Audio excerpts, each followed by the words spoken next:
नमस्कार दोस्तों।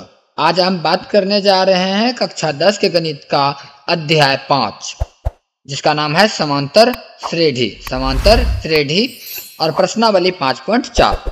सवाल नंबर 2 है, कह रहा है किसी एपी के तीसरे और सातवें पदों का योग 6 है और उसका गुणनफल 8 है। तो एपी के 16 पदों का योगफल ज्ञात करना है हमें।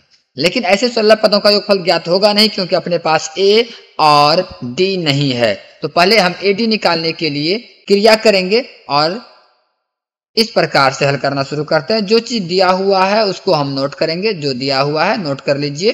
दिया हुआ है अपने पास क्या कि तीसरा और सातवां पद का योग, मतलब A3 प्लस A7 है ना। A3 मतलब तीसरा पद, A7 मतलब सातवां पद का योगफल जो है कितना है, 6 है।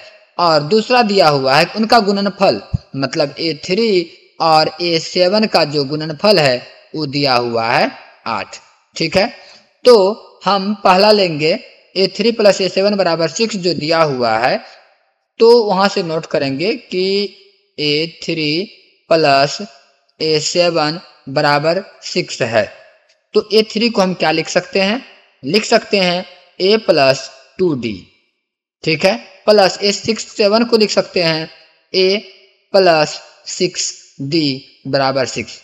तो हम ये जान लेते हैं पहले कि A3 को A प्लस 2D और A7 को A प्लस 6D क्यों लिख सकते हैं। तो आपको जानकारी के लिए यहाँ पर मैं रफ कर देता हूँ। देखिए, जब हमें A3 निकालने के लिए कहा जाता है तो हम फॉर्मूला का उपयोग करते हैं A plus n-1 into D, right. तो A3 का मतलब हो गया कि तीसरा पद निकालना है। तो A का A रह जाएगा क्योंकि कुछ है नहीं, और n के जगह पर तीसरा पद है तो 3 हो जाएगा -1 इंटू डी, और बराबर हो जाएगा A प्लस 3-1 इक्वल टू 2 गुना डी करेंगे तो 2D होगा। इसीलिए A3 के जगह पर हम लिख सकते हैं A प्लस 2D। इसी प्रकार से अगर A7 होगा तो A प्लस 6D प्राप्त होगा। ठीक है, आप चाहें तो इस तरह से ऐसा भी कर सकते हैं कि अगर हमारे पास A10 कहता निकालने के लिए तो क्या करते, कुछ नहीं, A प्लस 9D कह देते, वही प्राप्त होने वाला है। ठीक है, तो आप समझ गए हैं कि क्यों उपयोग किए हैं इस तरह से। तो अब देखिए, A और A 2A हो गया, 2A प्लस 2D और 6D हो जाएगा 8D इक्वल टू 6 रह जाएगा। अब यहाँ पर हम 2 को कॉमन ले लेंगे तो बच जाएगा A प्लस 4D, कॉमन लिए हैं ध्यान रखिएगा, और 6। तो 2 को कटा सकते हैं एक बार में, और 2 से 3 बार में 6 कट जाएगा। तो प्राप्त हुआ A प्लस 4D बराबर 3, और इसको हम कहेंगे ये मेरा समीकरण 1 हुआ। अब पुनः जो अपने पास दिया हुआ है दूसरा कि दोनों पदों का गुणनफल 8 है, मतलब A3 का गुणनफल A7 से करते हैं तो दोनों का गुणनफल जो होता है वो 8 प्राप्त होता है। तो उसी प्रकार से जैसे कि यहाँ पर हमने किया है, तो A3 के जगह पर हम करेंगे A plus 2D into A plus 6D बराबर 8।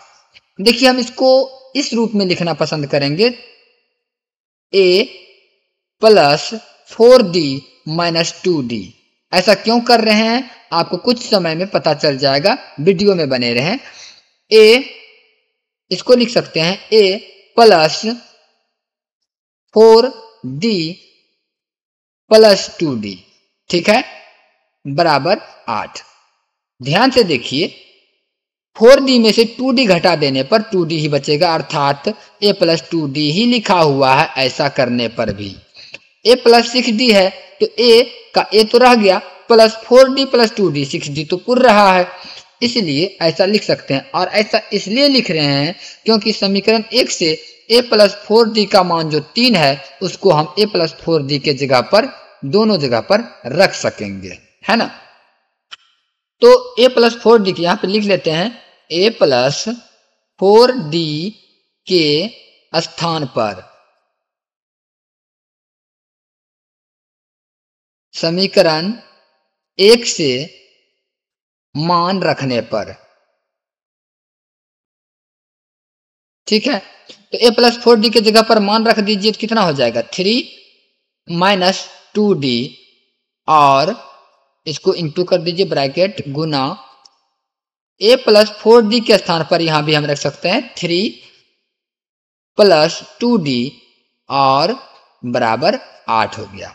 तो देख सकते हैं a minus B into A plus B के रूप में है, अर्थात A square minus B square होगा, क्योंकि A plus B into minus B बराबर फॉर्मूला होता है A square minus B square बराबर 8 हो गया। तो ये हो गया 9 माइनस 4d स्क्वायर बराबर 8, है ना, क्योंकि 2 का वर्ग 4 हो जाएगा और d का वर्ग तो d स्क्वायर ही रहेगा।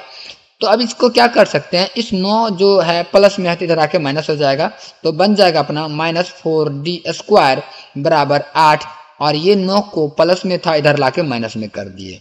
यहाँ तक में कोई दिक्कत नहीं रहा। अब आगे करते हैं माइनस 4d स्क्वायर, और ये क्या हो जाएगा -1, तो हम लिख सकते हैं ना माइनस 4d स्क्वायर बराबर -1। क्यों कर सकते हैं, एक बार फिर नजर डाल लीजिए आप कि देखिए 8 में से यहाँ पर 8 में से 1 घट रहा, सॉरी 8 में से 9 घटेगा तो माइनस में 1 प्राप्त होगा, तो माइनस 4d स्क्वायर बराबर -1, यहाँ पर वही लिखा हमने।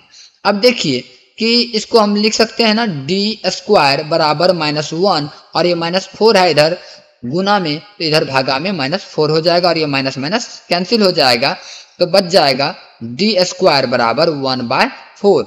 तो ये जो वर्ग है जब बराबर के इस तरफ आएगा तो क्या हो जाएगा, d बराबर रूट अंदर 1/4, ठीक है। और इसका वर्गमूल निकालेंगे, क्योंकि आप जानते हैं जो भी रूट अंदर में होगा वो या तो प्लस में होगा या तो माइनस में होगा, तो d बराबर प्राप्त होता है या तो +1/2 या -1/2।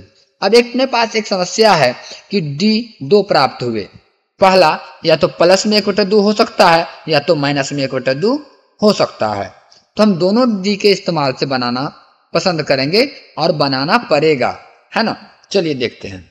तो d तो प्राप्त हो गया। अब यहाँ पे लिखेंगे यदि d बराबर 1/2 हो तो कितना होता। तो अगर d बराबर 1/2 होता तो समीकरण 1 में d का मान रखने पर, तो समीकरण 1 कितना था, एक बार उस पर नजर डाल लीजिए। ये रहा समीकरण 1 अपना, ये वाली a + 4d बराबर 3, a + 4d बराबर 3, तो यहाँ पे लिख दीजिए a + 4d बराबर 3। तो अब यहाँ पर d का मान 1/2 है, तो a + 4 इंटू 1/2 = 3, और 2 से ये 2 बार में कट जाएगा, तो बच गया अपने पास a बराबर 3 और ये 2 इधर आके माइनस हो जाएगा, तो a बराबर प्राप्त हुआ अपना 1, अर्थात पहला पद प्राप्त हुआ। अब हमें प्राप्त करना है 16 पदों का योगफल, अर्थात S16 बराबर, ठीक है, क्योंकि हमारे पास a और d और n तीनों मालूम है। फॉर्मूला लगाएंगे n/2 into 2a plus n-1 into d, ठीक है, और बराबर n का मतलब 16/2, क्योंकि 16 पदों का योगफल पूछा इसीलिए n बराबर 16 हो जाएगा, और 2 गुना a का मान 1 है प्लस n का मान भी 16 माइनस 1 होगा, और d का मान हमने पीछे प्राप्त किया था। d का मान यहाँ पे देख लीजिए हम लिए हैं 1/2, माने है ना, दोनों ले सकते हैं बारी बारी से, तो d का मान 1/2 हम लेंगे यहाँ पर 1/2, तो अपने पास प्राप्त हो जाएगा 8 गुना 2 गुना 1 करेंगे तो 2 रह जाएगा, और प्लस 16 में से 1 ज्ञात कितना बच जाएगा 15, तो 15 गुना 1/2, चूंकि ये तो कटने वाला है नहीं तो इसीलिए हम लिखेंगे यहाँ पर 8, 2 जोड़ 15 गुना 1 करेंगे तो 15/2 रहेगा, और इसका हम बना लेंगे यहाँ पर भिन्न का जोड़, तो मतलब 8 गुना भिन्न का जोड़ करेंगे इसको तो क्या हो जाएगा 2 1 का लघुत्तम 2, और यहाँ पर हो जाएगा 2 दूनी 4 प्लस 15, ठीक है, ये रहा ब्रैकेट में बंद, तो 8 गुना 15 4 19, 19/2, 2 से इसको कटा देंगे 4 बार में कट जाएगा, और इसको गुना कर देंगे 19 से 4 बार में, तो कितना हो जाएगा 4 9 36 का 6 हासिल, 3 4 एकम 4 3 7 76, अर्थात 16 पदों का जो योगफल होगा वो 76 होगा, यदि यदि डी बराबर जो है कि 1/2 लेंगे, वो भी प्लस में लेंगे तब। ठीक है, यदि डी बराबर माइनस में लिए होते तो क्या होता, चलिए अब उसको भी देखना पड़ेगा। तो इसको बनाने के लिए ऐसा करेंगे, पुनः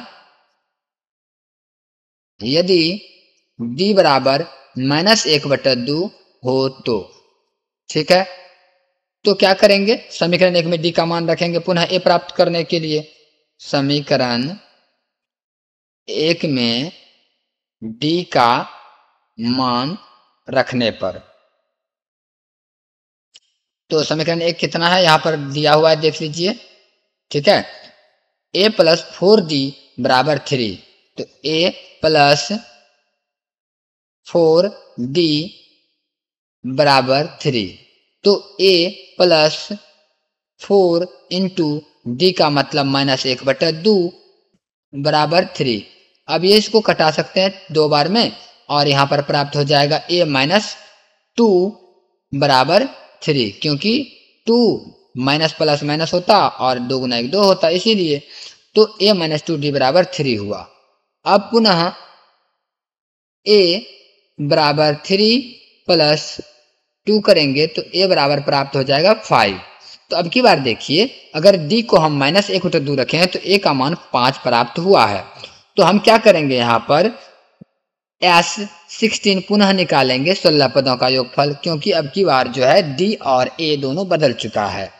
तो सूत्र तो वही रहने वाला है, n/2 into 2a + n-1 into d, और बराबर n का मतलब 16 रहेगा, क्योंकि 16 पदों का योगफल पूछा है। 16/2 लगा दीजिए, ब्रैकेट 2 का मतलब 2 और a का मतलब जो a का गुना, ये जो निकला हुआ है अपना 5 है, तो 5 लगाइए, प्लस n का मतलब 16 - 1 इंटू डी का मतलब अब की बार -1/2 है ना, -1/2 रहेगा। ठीक है, तो बराबर इसको कटा दीजिए, 8 बार में कट जाएगा, तो 8 ब्रैकेट लगाइए, 2 पंच 10 प्लस और ये माइनस गुना हो जाएगा तो माइनस हो जाएगा, और 15 गुना 1 15 +2, यहाँ भी बट्टे के लगा लीजिए और ये भिन्न का घाटा के रूप में हो गया।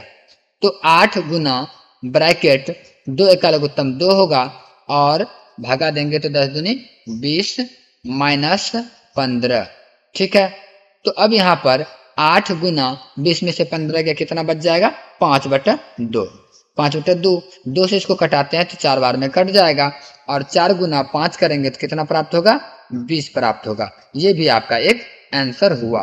ठीक है, इसको कवर कर देते हैं ताकि अच्छा समझ में आए। देखिए, यदि कि d बराबर +1/2 था तो आंसर 76 प्राप्त हुआ, और जब d बराबर -1/2 लिए तो 20 प्राप्त हुआ। दोनों आंसर सही है। तो आप जब परीक्षा में इस तरह को बनाइएगा तो यहाँ पे लिखना जरूरी होगा, अतः 76 तथा 20 हो सकता है। ठीक है, ये रहा आपका फुल्ली आंसर।